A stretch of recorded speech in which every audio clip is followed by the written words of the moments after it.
Lorsque la sculpture bavarde, je m'en détourne. Lorsque la musique décrit, je m'en détourne.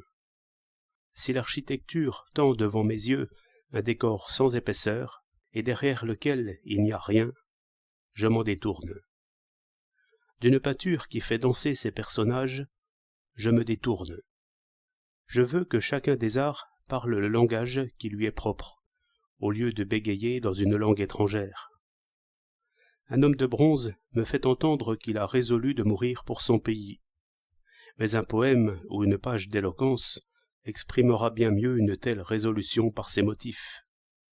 La sculpture, je l'ai remarqué, est d'autant plus ambiguë qu'elle tente d'expliquer davantage.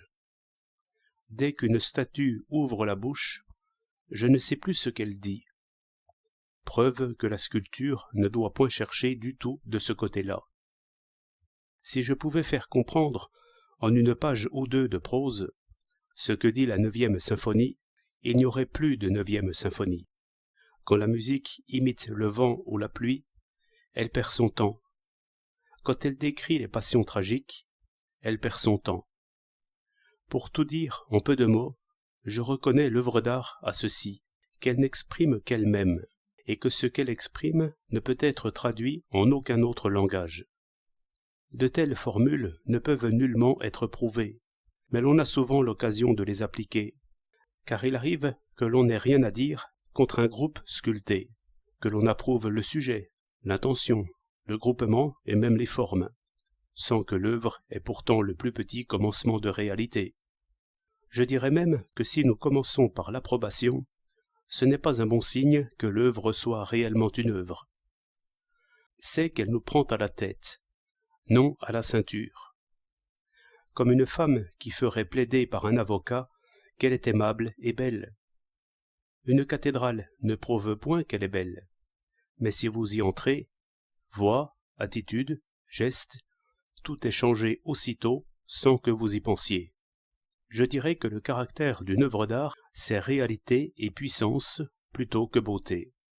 Et c'est une manière de dire que la beauté ne se prouve point. Où vais-je? À débrouiller pour moi-même un paradoxe assez fort.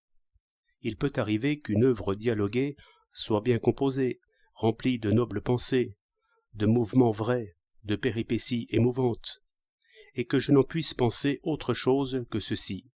Ce n'est nullement du théâtre, c'est de l'histoire mise en dialogue.